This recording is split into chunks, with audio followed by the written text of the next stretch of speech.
नमस्कार मित्रों, महर्षि स्कूल नैना के YouTube चैनल पर आपका हार्दिक स्वागत और अभिनंदन है।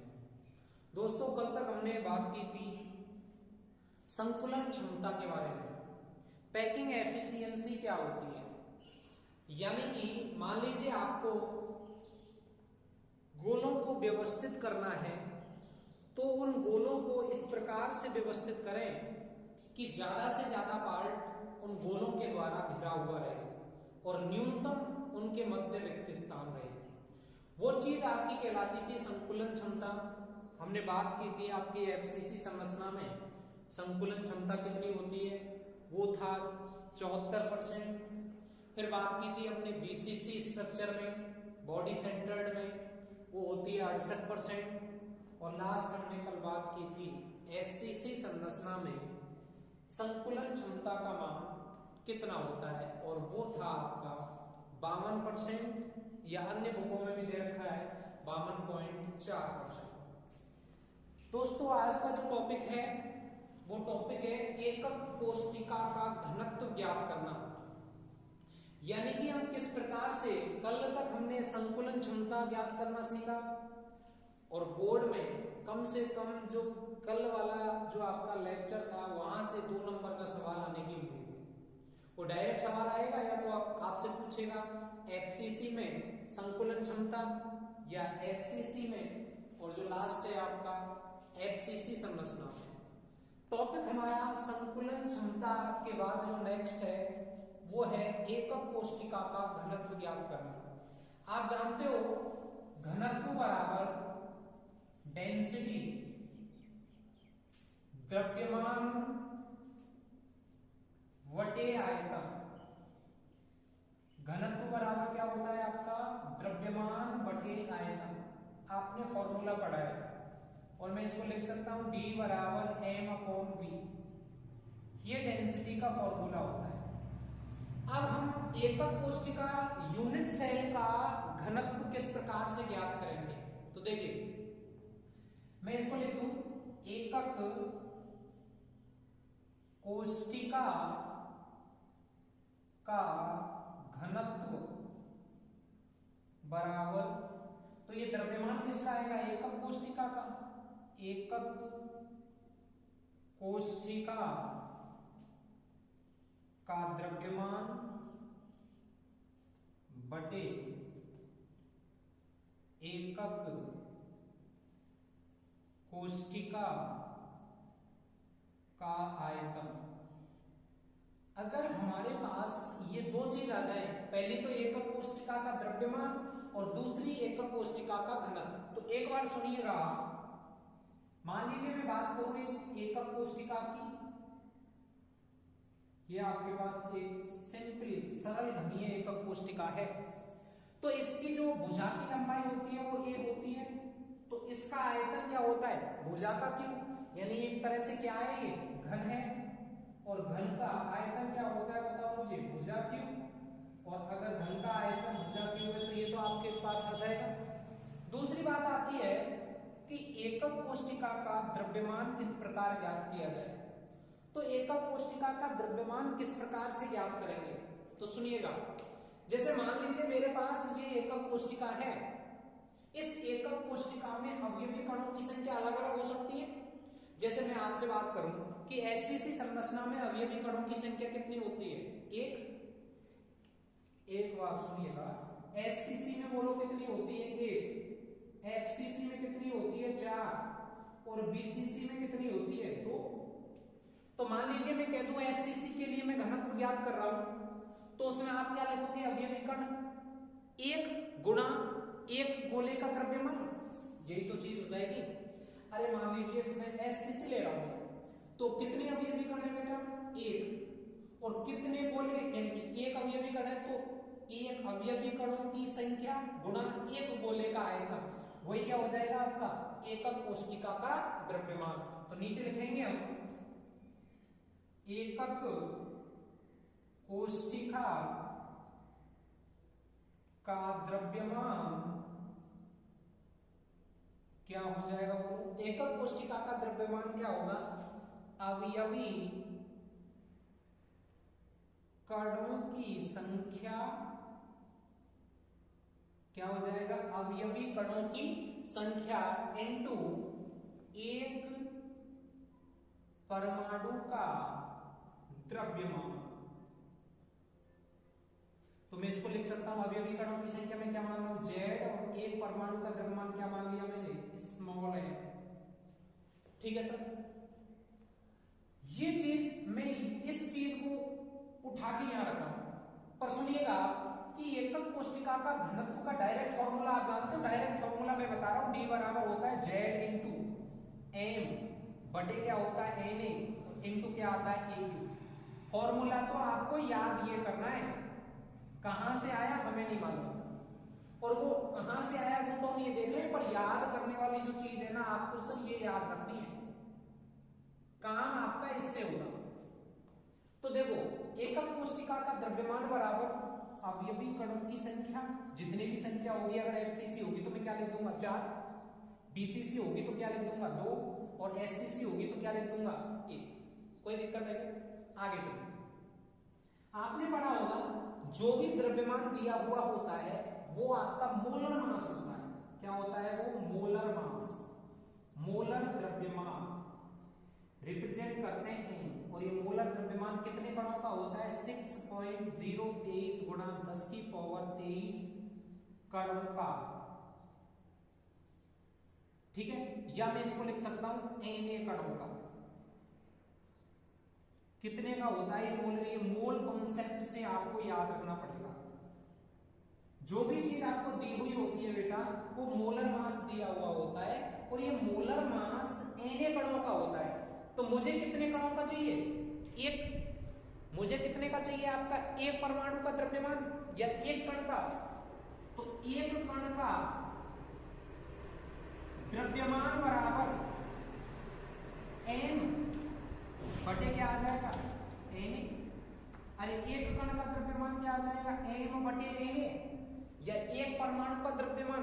तो इस चीज को उठा के मैं यहां पुट कर दूं क्या? अरे कर दूं क्या? चलो करो, एक सेकंड सुनिएगा, ये मैं इसको ऐसे लिख रहा हूं, या आ जाओ। ठीक है, इधर देखो एकक कोशिका का द्रव्यमान बराबर अवयवी कणों की संख्या क्या है? जेड इंटू एम, एक परमाणु का द्रव्यमान कितना आ गया? एम बटे एन, एम बटे एन। तो ये किसका आ जाएगा आपका? एकक कोशिका का द्रव्यमान, एकक कोशिका का द्रव्यमान। इसको लिख लो आप, एकक कोशिका का द्रव्यमान। ठीक है सर, अब एकक कोशिका का द्रव्यमान ये रहा।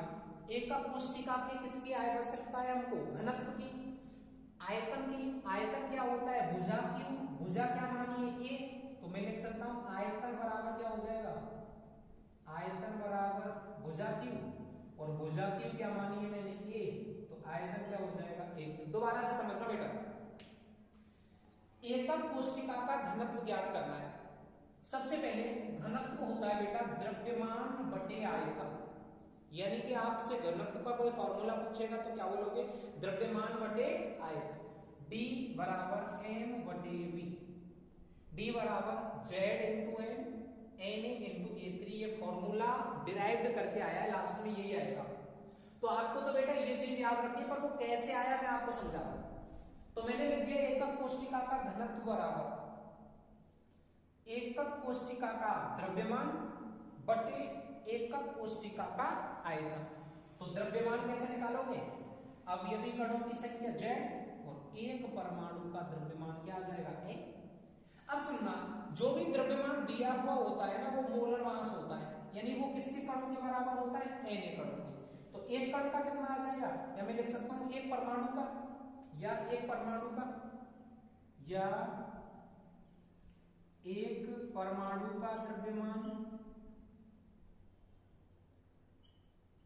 तो बराबर m बटे एन आ जाएगा। या मैं लिख दूं एकक कोशिका का द्रव्यमान z तो एज इट इज, और m की जगह मैंने क्या लिख दिया? m बटे एन, और एकक कोशिका का आयतन कितना है? a cube. तो D बराबर क्या आ जाएगा, एकक कोष्टिका का द्रव्यमान Z इंटू M बटे Na इंटू एकक कोष्टिका का आयतन, आयतन कितना है AQ। बेटा याद आपको ये रखना है, ये चीज आपको कह रही आगे दिमाग में याद रखनी है। जब मैं आपको सवाल कराऊंगा तब आपसे एक सवाल पूछा जाएगा कि D बराबर क्या होता है Zm बटे Na, Zm बटे Na इंटू AQ। डायरेक्ट याद रखें आपको याद ये चीज रखनी है, Zm बटे Na इंटू AQ। एक बार और समझ लेना, एक बार दोबारा से, कुछ भी नहीं है, मैंने निकाला अवयवी कणों की संख्या है, एक परमाणु का द्रव्यमान, और एक परमाणु का कैसे निकालते हैं, मोलर मास में किसका भाग लगा दें आप, Na का। अरे जो भी आपका, जैसे मान लीजिए आप चाहे कुछ ही चीज लेने गए, जैसे मैं कह दूं कि आपने, आपके पास कितनी है 100 रुपए है, और आपको 5 मतलब 100 रुपए में आप 20 रुपए के हिसाब से कितनी चीनी लेके आओगे, 20 रुपए किलो अगर चीनी मिल रही है तो कितनी चीनी आ जाएगी 5। तो आप सिर्फ कितना 20 रुपए किलो के, तो 100 बटे 20 बराबर कितना आ जाएगा 5 किलो आएगी कि नहीं आएगी। यानी कि यदि मैं आपसे ऐसे कह दूं कि 100 रुपए में 5 किलो चीनी आ रही है, तो चीनी का भाव क्या हो जाएगा, 5 दूनी 10, कितना आ जाएगा 20 रुपए प्रति किलो आ जाएगा। तो वही चीज आपको ये चीज आ रही है कि M बटे क्या आएगा, ये Na आएगा, और मैंने इसको यहां रख दिया। तो आपको केवल और केवल याद ये रखना है Z into M Na into AQ। अब हम इसका सिंप्लीफाई करते हैं कि कौन सी चीज क्या क्या है, वो आप लिखते हैं, इसको मिटा दें। Zm बटे Na इंटू AQ, याद आपको ये रखना है Zm बटे Na इंटू AQ।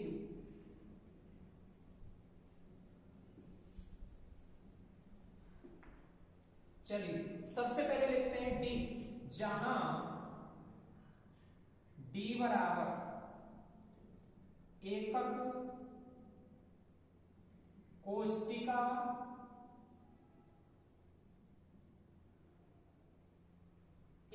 कोष्टिका का घनत्व,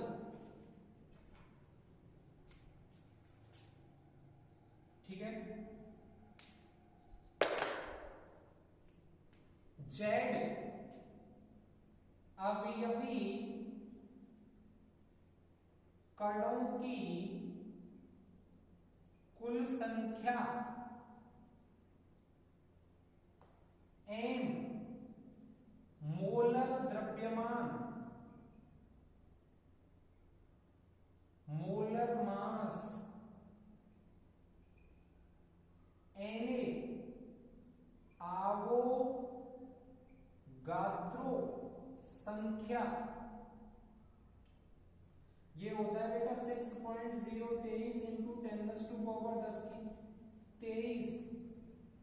मोल इनवर्स। ए बराबर घन के किनारे की लंबाई और AQ बराबर एकक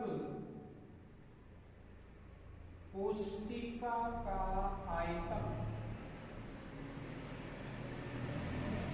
तो ये आपको पैरामीटर दिए हुए होंगे, पैरामीटर कुल कितने हो गए सुनना, 1 2 3 4 5 6, 5 पैरामीटर है, वो तो बराबर है। 5 पैरामीटर में से आपको कितने पैरामीटर मिलेंगे, 4, और एक को क्या करेगा, वो पूछेगा। तो आप ऐसे सवाल कर सकते हो, क्या नहीं कर सकते, अरे इनमें से आपको 4 चीज दे देगा और एक पूछेगा, तो आप सवाल कर सकते हैं कि नहीं कर सकते हैं। तो चलिए वही सवाल करेंगे। तो सुनिएगा, देखिए आप क्वेश्चन नंबर 1, घनत्व से संबंधित सवाल प्रश्न, तब आपको और ज्यादा बेटर समझ में आएगा। क्वेश्चन लिखेंगे हम, क्वेश्चन नंबर पहला,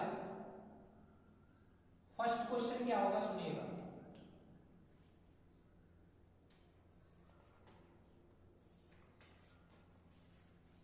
क्वेश्चन पहला है बेटा, सिल्वर घन निविड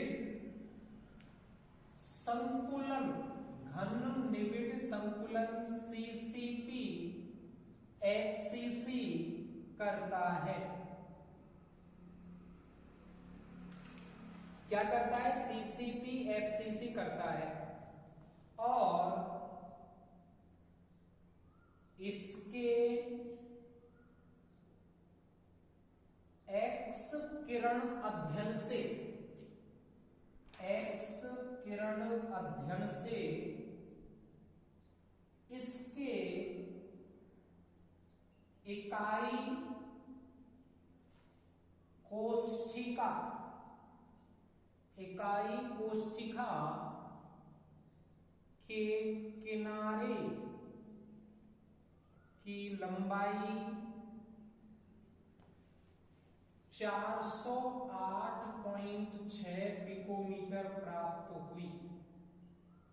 माध्यमिक शिक्षा बोर्ड राजस्थान की किताब खोल के देखना, आप ठोस अवस्था नाम के अध्याय में, वहां आपको ये सवाल मिल जाएगा। सिल्वर का घनत्व ज्ञात कीजिए।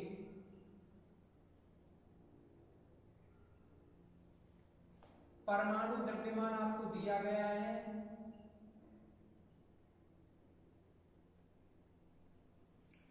एक 107.9 ग्राम प्रति मोल। मैं आशा करता हूं आपको ये सवाल आप स्वयं हल करें, करने की कोशिश करें। ज्यादा कुछ है नहीं सवाल, पर फिर भी आप कोशिश करें एक बार।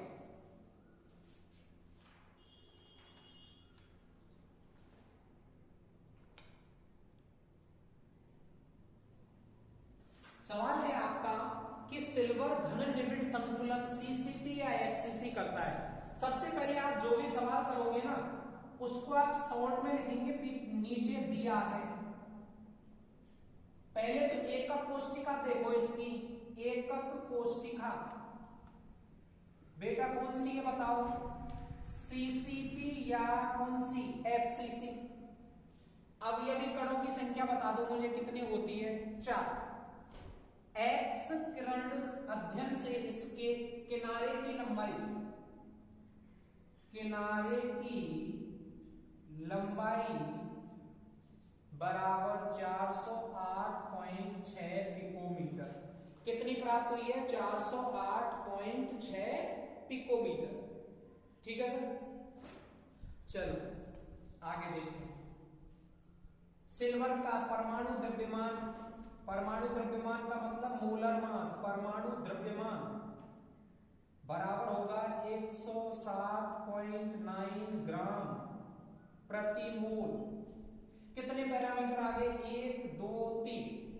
पूछ रहा है घनत्व, तो फॉर्मूला जानते हो आप, D बराबर Z M, Z into M बटे क्या होता है, एन और क्या होता है, ए क्यू। क्या आप जेड दिया है क्या, ये रहा जेड, किनारे की लंबाई ए, द्रव्यमान कितना एम, और एन तो आप जानते हो कितना होता है, एन होता है 6.023 10 की पावर 23 मोल इनवर्स, ये होता है आपका।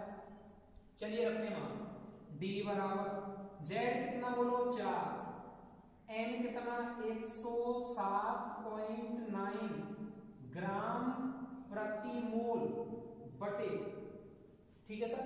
देखो एन का मान 6.023 इंटू 10 की पावर 23 इंटू ए क्यू। सुनना भाई, ये पिकोमीटर में है तो इसको मीटर में बदल लो।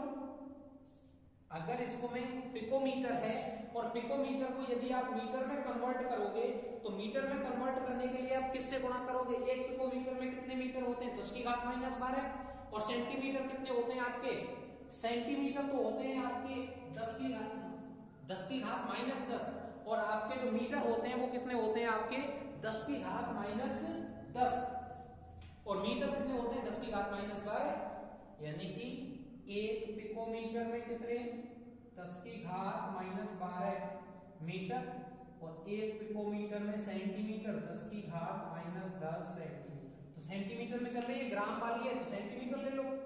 कितना है बोलो, ए का मान आ जाएगा 408.6 गुणा 10 की घात -10 सेंटीमीटर, तो 408.6 इंटू 10 की घात -10 सेंटीमीटर आप इसको सॉल्व करें और आंसर इसका लिखें। देखो मैं इसमें लिखूं यहाँ इसका मात्रक मोल इनवर्स, ठीक है, ये नीचे ये ऊपर जाएगा तो मोल से मोल कट जाएगा, यहाँ ऊपर ग्राम बचेगा, नीचे सेंटीमीटर, तो आंसर तो आपका किस में आएगा, ग्राम बटे सेंटीमीटर क्यूब में।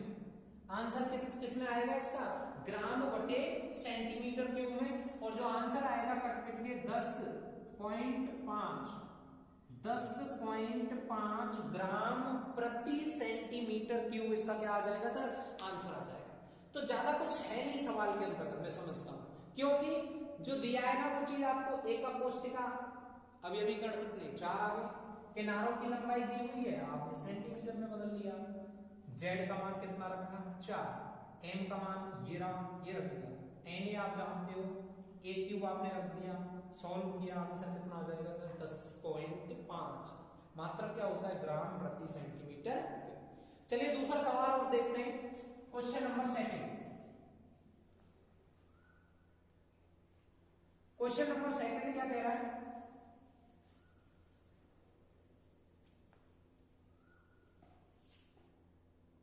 सेकंड क्वेश्चन क्या कहता है सुनिए, लिखिए क्वेश्चन नंबर 2, एक तत्व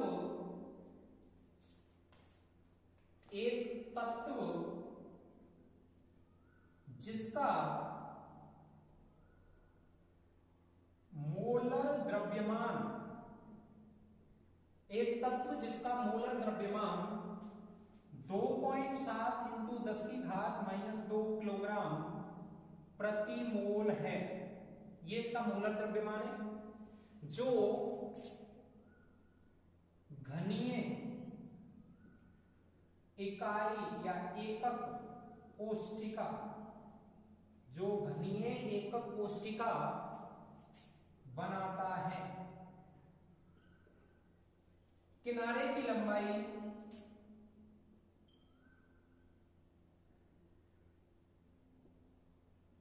405 पिकोमीटर है, कितनी है 405, तथा घनत्व 2.7 इंटू 10 की पावर 23 ग्राम मीटर क्यूब है। तो बताइए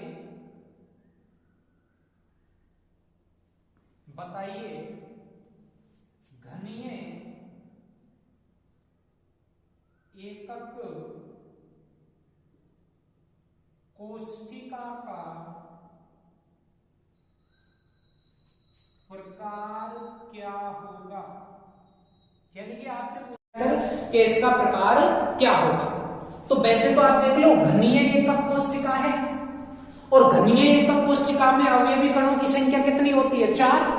यदि अवयवी कणों की संख्या 4 आ जाए तो इसका प्रकार क्या हो जाएगा, एफसीसी या सीसीपी। तो पहले ये देखते हैं हम क्या क्या दिया हुआ है, क्या क्या नहीं दिया हुआ है। लिखिए सबसे पहले हमारा फॉर्मूला लगेगा डी बराबर जेड बटे एन इंटू ए क्यूब, ये इसका फॉर्मूला है। पहला मोलर द्रव्यमान लिख लो आराम से, कोई गलत बात नहीं। मोलर द्रव्यमान दिया है बेटा, बोलो कैपिटल एम बराबर 2.7 इंटू 10 की घात -2 किलो प्रति मोल। किनारे की लंबाई ए बराबर 405 पीएम है, तो इसको एम कर दो, 405 इंटू 10 की घात -12 एम। घनत्व सर डेंसिटी डी बराबर 2.7 इंटू 10 की घात 3 किलोग्राम मीटर क्यूब। तो पूछा क्या है, एकक कोष्ठिका का प्रकार, एकक कोष्ठिका का प्रकार। अब प्रकार कैसे ज्ञात करेंगे, प्रकार का मतलब क्या पूछा है इसने, जेड। यदि जेड का मान 1 आए तो एससीसी होगा, 2 आए तो बीसीसी होगा, और 4 आ जाए तो क्या हो जाएगा, एक्ससीसी हो जाएगा। चलो मान रख देते हैं डी बराबर जेड। अब आपसे देखो जेड पूछा है तो मैं निकालू यहां से जेड बराबर डी इंटू एन इंटू ए क्यू बटे एन। फॉर्मूले में कोई दिक्कत है क्या? पक्षांतर ही तो किया है, बाकी चीज रखेंगे हम। जेड बराबर, अरे डी क्या है बेटा, ये रहा 2.7 गुणा 10 की घात 3 किलोग्राम प्रति मीटर क्यूब इंटू एन आप जानते हो 6.023 10 की पावर 23 मोल इनवर्स, ठीक है। ए आप जानते हो, ये रहा, इसका क्यूब कर दो 405 इंटू 10 की घात -12 और आपका क्या है एम, और इसका क्या कर दो क्यूब डिवाइडेड बाई गुणा एम। एम कितना ये रहा 2.7 गुणा 10 की घात -2 किलोग्राम, और ये क्या है आपका मोल। ठीक है भाई, यहां तक कोई दिक्कत है क्या? नहीं है। देखो 2.7 से 2.7 कटेगा। एक और चीज देखो, ये मोल तो आएगा नीचे और ये जाएगा ऊपर, तो ऊपर और नीचे कट जाएगा। चलो मैं इसको लिख देता हूं, जेड बराबर 2.7 10 की पावर 23 किलोग्राम इंटू 6.023 10 की पावर 23 मोल इनवर्स इंटू 405 गुणा 10 की घात -12 मीटर क्यूब, और ऊपर क्या पहुंच गया आपका मोल, बटे 2.7 गुणा 10 की घात -2 किलोग्राम इंटू मीटर क्यूब। तो देखना बेटा, कटने वाले कटेंगे और पिटने वाले पिटेंगे। कट गया, किलोग्राम से किलोग्राम गया, 2.7 से 2.7 गया। ये देखो मीटर क्यूब, और ये आपका मीटर क्यूब आएगा, तो ये मीटर क्यूब से मीटर क्यूब कट जाएगा। और अब आप इसका क्या करोगे, सॉल्व करोगे, आंसर लिखोगे, तो जेड आएगा, जो इसका आंसर आएगा वो आएगा यहां से 4। आंसर कितना आएगा 4। यानी कि मैं लिख सकता हूं, यदि अवयवी कणों की संख्या 4 है तो एकक कोष्टिका क्या हो जाएगी, या तो होगी सीसीपी और या क्या होगी आप एफसीसी। तो आपका आंसर ये है सर। ठीक है सर, ये आपका आंसर। क्वेश्चन नंबर 3 की ओर गमन करते हैं। तो आप लिखिएगा क्वेश्चन नंबर 3।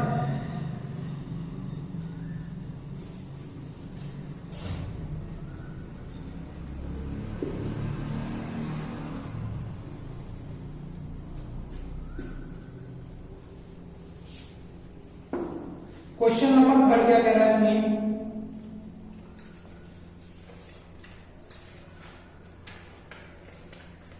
लिखिएगा क्वेश्चन नंबर 3, कॉपर फलक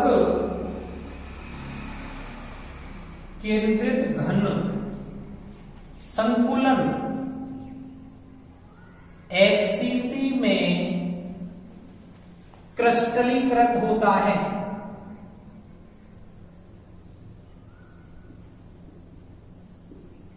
कौन सी संरचना दे रखी है बेटा, एफसीसी, जिसके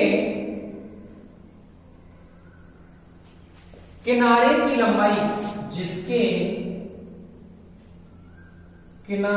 लंबाई 3.61 इंटू 10 की घात -6 सेंटीमीटर है। बताइए कि गणना से प्राप्त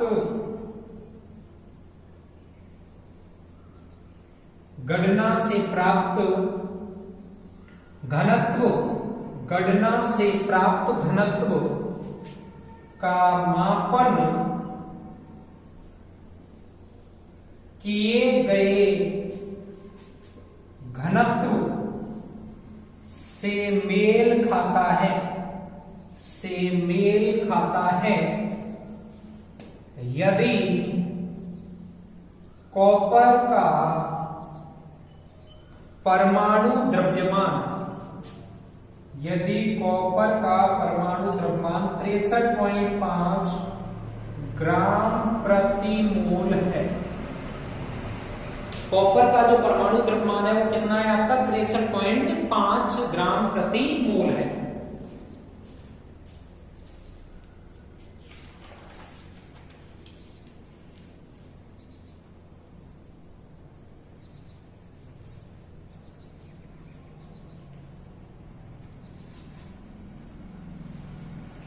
ठीक है, यानी कि बताइए कि गणना से प्राप्त घनत्व, इसमें एक क्वेश्चन थोड़ा सा रह गया है उसको आप लिखें, घनत्व की जगह लिख लेना आप, घनत्व है आपका 8.29 ग्राम प्रति सेंटीमीटर क्यूब। यानी कि सवाल क्या कह रहा है सुनिएगा पहले, देखो आपको निकालना तो यहां भी घनत्व ही है, पर क्या कह रहा है, कॉपर फलक केंद्रित घन संकुलन में क्रिस्टलीकृत होता है जिसके किनारे की लंबाई इतनी है।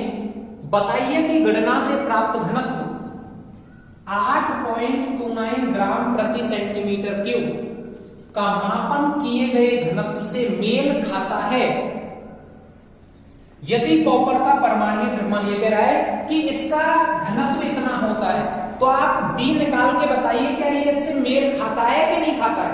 यदि मेल खाता है तो कितना होता है आपका। ठीक है, तो सुनिएगा, लिखिए आंसर वही है अपना, तो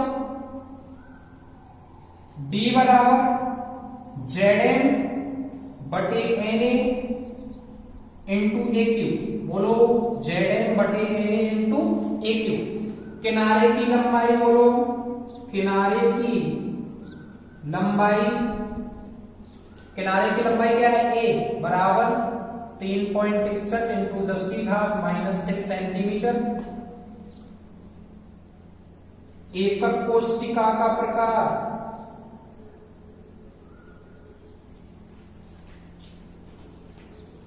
FCC। FCC में अवयवी कणों की संख्या कितनी आएगी 4, और घनत्व डेंसिटी D बराबर आपको ज्ञात करना है। फॉर्मूला तो यही रहेगा, D बराबर ZM बटे NA into A cube. Na का मान आपको पता है, Na बराबर 6.023 इंटू 10 की पावर 23 मोल इनवर्स। आपको क्वेश्चन में दिया हुआ है घनत्व, वो दिया है 8.29 ग्राम प्रति सेंटीमीटर क्यूब, और कह ये रहा है कि ये घनत्व इससे मैच खाता है कि नहीं खाता।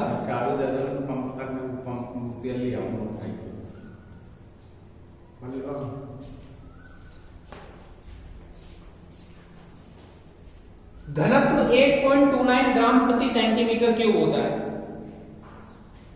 तो मैं आपसे बात करूं, D बराबर Z कितना है बेटा 4, M कितना है 63.5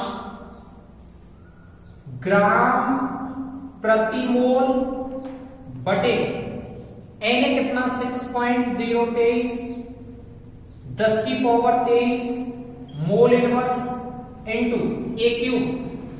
ए कितना है ये सेंटीमीटर में 3.61 गुणा 10 की घात -6 सेंटीमीटर क्यूब।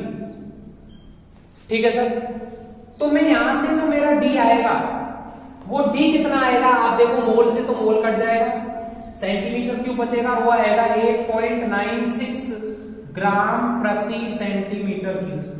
यानी कि जो आपको क्वेश्चन में जो ये घनत्व दिया था वो इससे मैच खा रहा है, यानी मैच खा रहा है, तो क्या है आपका सही।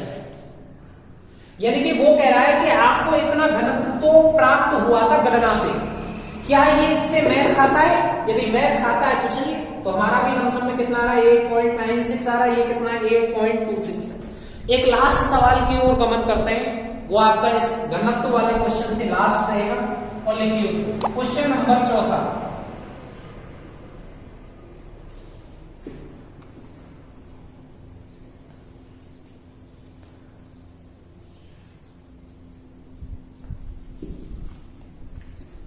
बेटा, लास्ट सवाल लिखिएगा।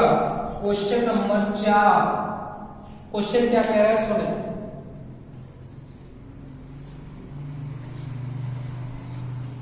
क्वेश्चन आपका 4 लिखें। चांदी का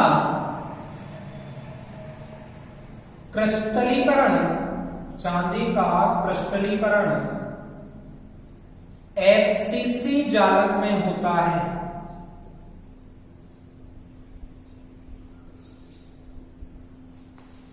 यदि इसकी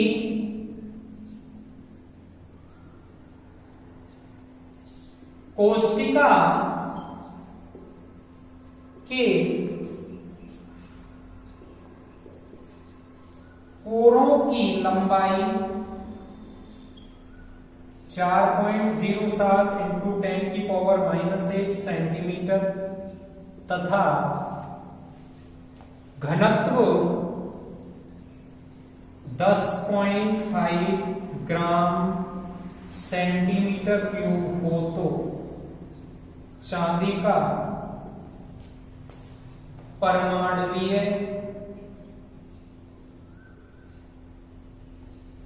द्रव्यमान ज्ञात कीजिए।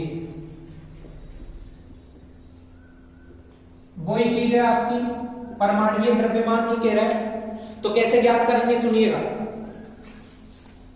आंसर वही रहेगा, जेड डी बराबर क्या होता है बोलना, जेड एम बटे एन।